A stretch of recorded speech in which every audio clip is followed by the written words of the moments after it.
This is Rabbi Chaim Brovender. We're going to learn a little bit about Pesach and the parsha, if that's not a difficult undertaking. I want to mention that this shiur is dedicated in memory of Dr. Chuck Feldman, Zichrono Livracha, by his very loving family. My memory, as always, of Dr. Feldman is very, very important. He was a significant human being, as they say, a doctor and a truly frum person who raised a wonderful family and is sorely missed. I wanted to ask this question. You know, the Seder begins with a kind of an outline, a table of contents, Kadesh, Urchatz, Karpas, Yachatz. You remember that? And it even is bestowed with a tune that's very popular. I mean, there may be even more than one tune that's very popular. There's somehow this this idea that the Seder needs an outline escaped notice when I was young. We just sort of did it. We sang the words and we knew what was going on, more or less, but we didn't answer the question. It wasn't that common that Torah text came with outlines. I mean, I guess maybe you could find a text here and there, but so I wanted to think about that. Well, think about it in a special way by learning the Hakdamot of the Ramban to his commentary on Shemot and Vayikra. First, we'll start with Shemot. I have a little bit of a difficulty in underlining with this new program that we have, but I'm trying. I don't want to be beaten. So here, there's an underline. Okay, the Ramban to Shemot, the introduction. That itself is an interesting idea that the Ramban wrote introductions to all of the books of the Torah. You know, I mean, it's a question that you might ask. Why does the Torah have books? Why should there be differences between them? In any event, the Ramban undertook to understand why the books were separated from each other. And he says some interesting things which we should remind ourselves of if you know it. And if you don't know it, listen carefully. Hishlima katuv sefer Breshit, the Ramban says. We're finished with Breshit, we're going to start Shemot. I mean, we finished Shemot, but the Ramban is up to Shemot. Shehu sefer hayitzira b'chidush ha'olam. Says, what's Breshit? It's the book of creation. Chidush ha'olam. Chidush ha'olam means that the world was created. There is a creator. We're not interested in philosophy here, but that's what the words mean. And that's what is included in the book of Breshit. V'yitzirat kol dotzar. Not only that there is a creator, but that all of creation belongs to the creator. I mean, he created everything. Mikrei ha'avot, Mikrei ha'avot. Mikrei means, Mikrei is an accident, something that just happened to happen. The stories are about things that happened to the avot, right? So first there's Yitzirah, and then there's Mikrei ha'avot, things that happened to the avot, Abraham, Yitzchak, Yaakov, shehem ki'inyan Yitzirah lizar'am. So here you have to be careful not to get too biological, but what the Ramban is saying is that somehow the Avot, they have an effect on their generations, on the future generations. Ki'inyan Yitzirah, they created Lizar'am for their inheritors, right? They created the Mikrei Avot are like really chromosomes. They're not just accidents, but they're determining actions. Something happened to Abraham, it's going to just recur again and again and again. It's something that determines the nature of the people that are being described in the Torah. Mipnei shekol mikreihem siyurei dvarim. All the accidents, all the events that happened to the avot, shekol mikreihem, kol mikreihem. Mikre is an accident. Tziyurei shekol mikreihem tziyurei dvarim. They're models for things. I mean, if you read the Chumash carefully, if you read it with the commentary of the Ramban, he's always trying to explain how something that happened to the Avot is going to happen again and again to the children of the Avot. And the reason that the Torah tells us the stories, besides the fact that we want to know about the Avot, we also want to know about ourselves. And Siyurei Devarim Lirmozu Lodia Kol Atid Labo Lahem. I mean, these stories are not only about Abraham, Yitzchak, and Yaakov, but these stories are about the future generations, Atid Labo Lahem, and what's going to happen to them. We have this entree into what's going to happen to them. V'acharei she'ishlim hayitzira. And after he finished Yitzirah now is something that's big. It's not just Perek Aleph of Bereshit or Perek Bet, but Yitzirah is everything in the stories of Bereshit. And they're all being told to us because we eventually have to understand who we are. And to understand who we are, of course, means what are we doing? Like, where are we going? What's going to happen? He says it feels again. B'acharei she'ishlim hayitzirah. So the yitzirah includes the chromosomes that come up again and again in our history. He says it feels sefer acher b'inyan ha'maaseh haba min haremazim hahem. So there's an intimate connection between Bereshit, the book of Bereshit, and the book of Shemot. Not that they're the same. They're not the same. But according to the Ramban, Itchil Sefer Acher Binyan HaMaaseh Haba Min HaRemazim Hahem. Remazim Hahem means the Mishalim, the stories that devolve from the story, the implications in the story, the things that the story tell us about ourselves, and not about what happened once. It also tells us about what happened once, but more importantly to us today is that it tells us about ourselves. Nityacheid Sefer ve'ele Shemot b'inyan hagalut harishon hanigzar, and the book of Shemot, firstly, is about b'inyan hagalut harishon hanigzar b'feirush. It was the thing, nigzar. Nigzar means we couldn't get away from it. There's nothing we could do. That just had to be a galut. I mean, after all, HaKadosh Baruch Hu said to Abraham Avinu, 400 years. 400 years of Mitzrayim. Okay, it wasn't 400 years, but that's what HaKadosh Baruch Hu said to Abraham Avinu. So when the Ramban says, Sefer Binyan HaMaseh Haba Min HaRemazim Hahem Nityacheid Sefer ve'ele Shemot Binyan HaGalut HaRishona HaNigzar B'Feirush. That's the Galut HaRishona. The Galut HaRishona had to happen. It wasn't just something that happened, at least according to the way the Ramban thinks about it. You know that the Ramban, in his commentary at the end of parshat Bo, you have to remind yourself all the time that the Ramban was one of the people who thought that everything is divine. Everything comes from God. Everything comes from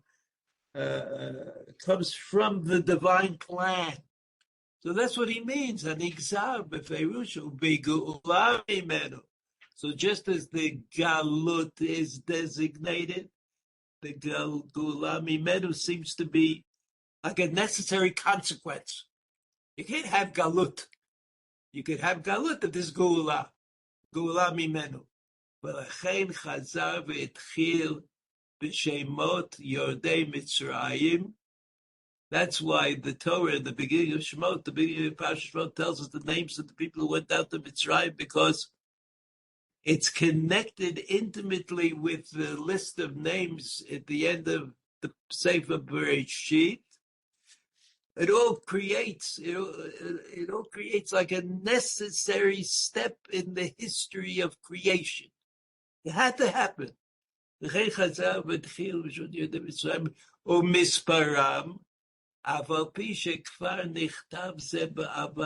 says it. I mean, that's not, if you believe that the Torah,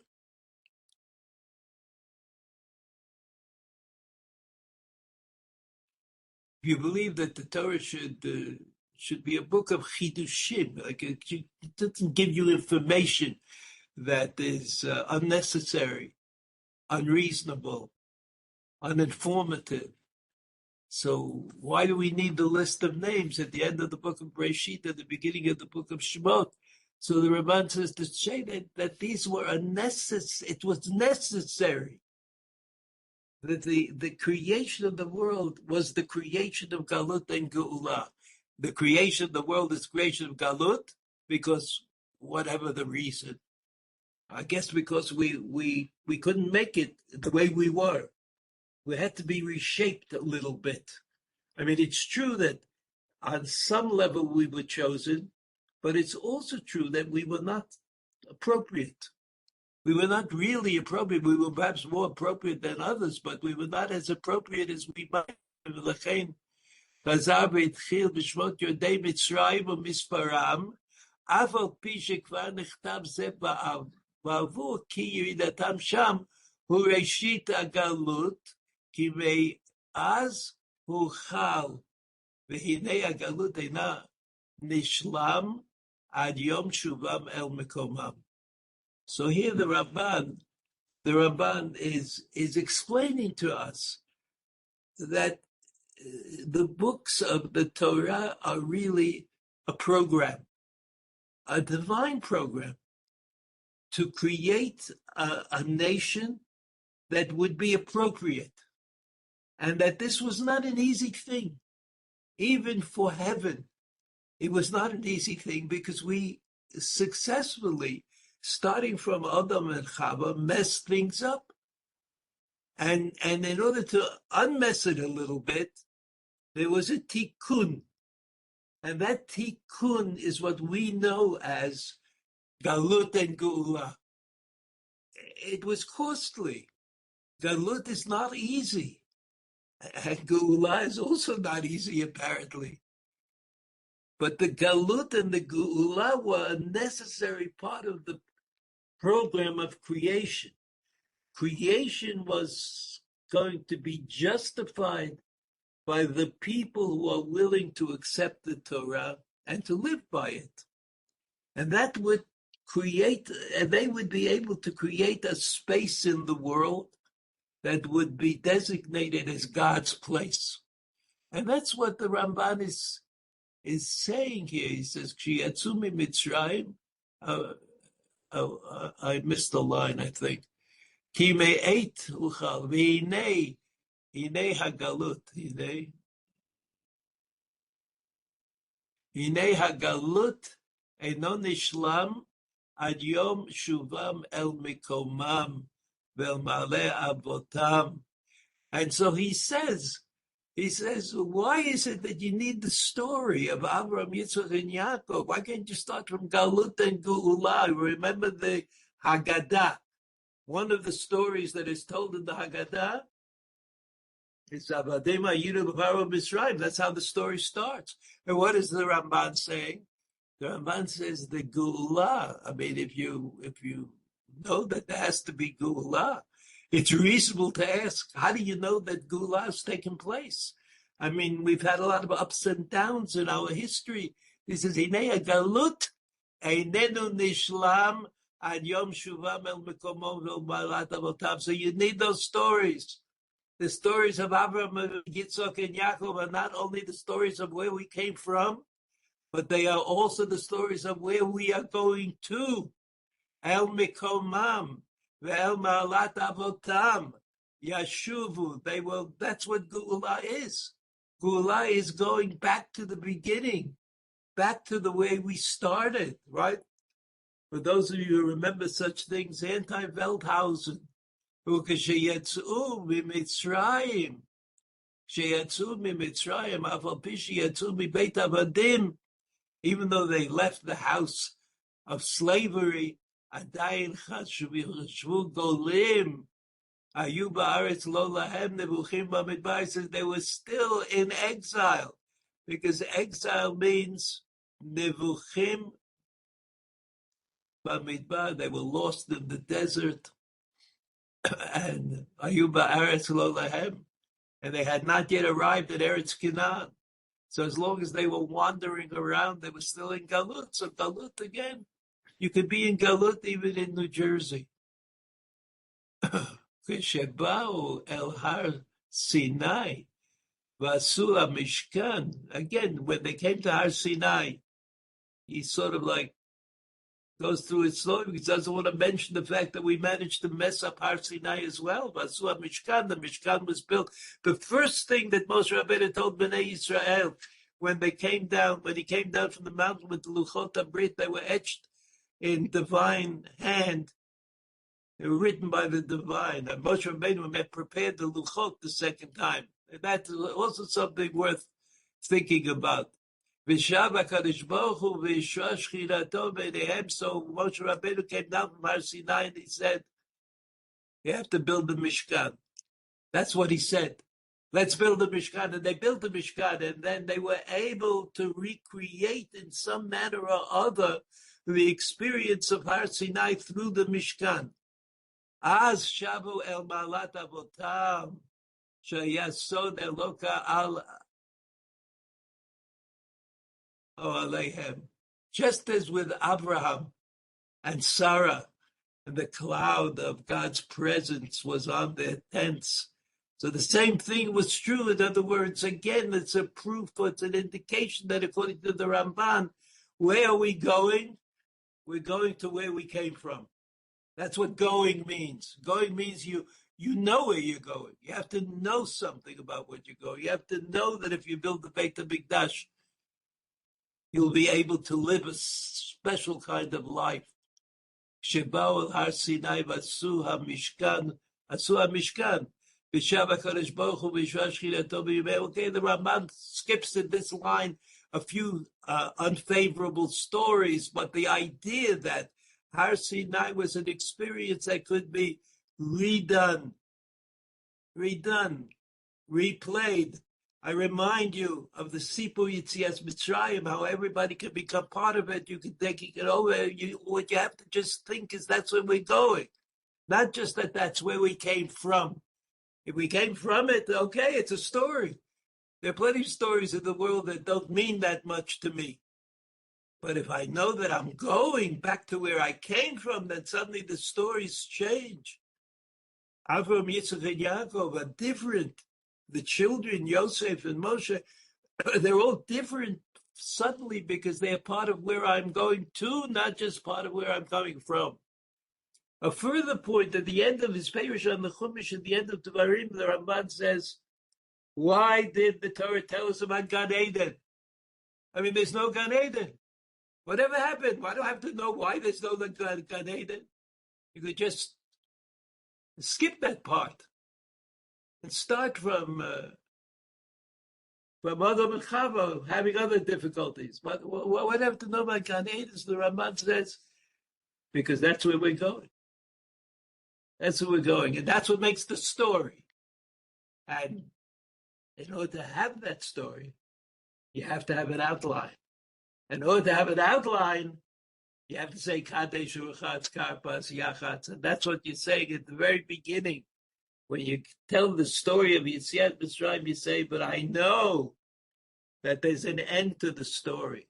And the end to the story takes me back to the beginning of the story, and that's where I'm going, at least according to the Ramban. Az shabu emalat avotam sheisod lo aleihem. That's the Ramban. The Ramban says it's Avraham, Yitzchak, and Yaakov, whose life we are thinking about and hoping for. The Kabbalah The Zohar calls it a Merkavah. The Ramban quotes this idea several times in his commentary. Merkavah is a chariot. A chariot, imagine they are the chariot of HaKadosh Baruch Hu. In other words, they create a place, and that place is the place where the worship of HaKadosh Baruch Hu is the greatest opportunity, and the greatest opportunity in that place. Heim Merkavah. Va'az nechshavu ge'ulim. The Ramban doesn't kid around that he says, yeah, Shemot is the book of Geula. What is the book of Geula? The book that takes us back to Avraham, Yitzchak, and Yaakov. That's the book. And the book of Geula, the book of Shemot, ends with the building of the Mishkan. And it's the Mishkan which determines a place. And the place is the place that we learned about from the Ovos. And that's why we have a Seder in the Haggadah, because we're not just telling a story, we're telling our story. And our story has to have a direction. It has to take me someplace. Otherwise, it's not our story. And so that's why somehow Kadesh Urchatz, Karpas Yachatz got into the Haggadah, even though it's not really part of the story itself. It says here, "V'lachei nishlam hasefer hazeh v'ashlimo inyan hamishkan." That's why we end the book of Shemot with the story of the Mishkan. V'yot kvod Hashem alei oto tamid.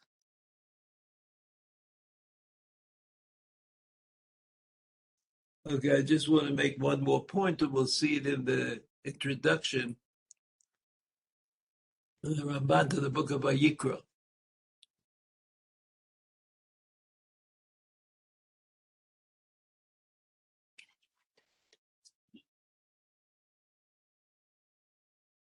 HaSefer Hazeu Torat Kohanim v'Aleviyim. So the book of Vayikra is a book that's directed to Kohanim and the Levim. They're the ones who do the Avodah and the Beit HaMikdash that was built at the end of Shemot. Yivaer bo inyanoi hakorbanot kulam. All of the korbanot are described in the book of Vayikra. Umishmeret HaMishkan, and the need to watch over the Mishkan, to protect it, to guard it. Ki kasher haya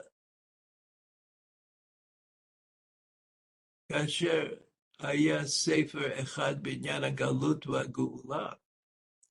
There was a book that described Galut and Geula. That's the book of Shemot. Geula mimenu v'shlimo inyan echad binyan galut v'galut Geula mimenu. Sorry, I'm having trouble with it. It doesn't matter. V'shlimo binyan Oel Moed, and we come to the Oel Moed and Kavod Hashem Malei et HaMishkan. Tzivau v'korbanot v'shmirat hamishkan sheyu hakorbanot kapara lahem.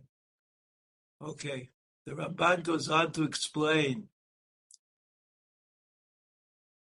not only what the book of Vayikra is about, but why the necessity to have the book of what was so important about the book of Vayikra at that particular time.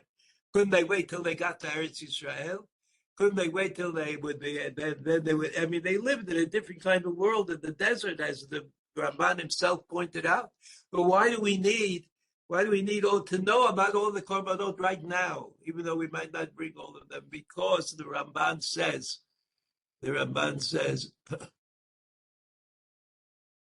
Shred Mishkan, Sheyu HaKorbanot Kapara.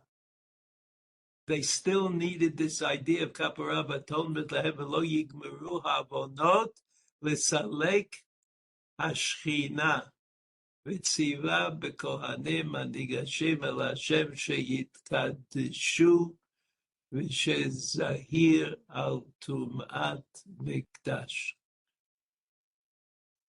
In other words, beyond the galut and the geula, they still needed an ongoing source of kapara. There was the story of Am Yisrael is a difficult story.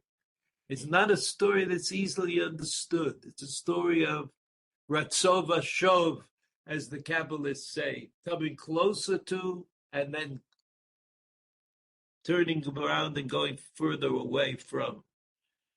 This Ratzova Shov is indicated in the order of the books of the Torah. The book of Shemot is about Galut and Geula. Galut and Geula means getting to some place that we were supposed to get to. In this case, according to the Ramban, it's the Abot, the Merkava. And the fact that the Shekhinah was on the tents of Abraham and Sarah, etc. But this was not enough. All of this was not enough. They also needed korbanot. Everybody knows that the korban tamid, given twice a day, once in the morning and once in the afternoon, was mechaper al kol ha'avonot, meaning that there was the assumption that there were avonot, a lot of transgressions.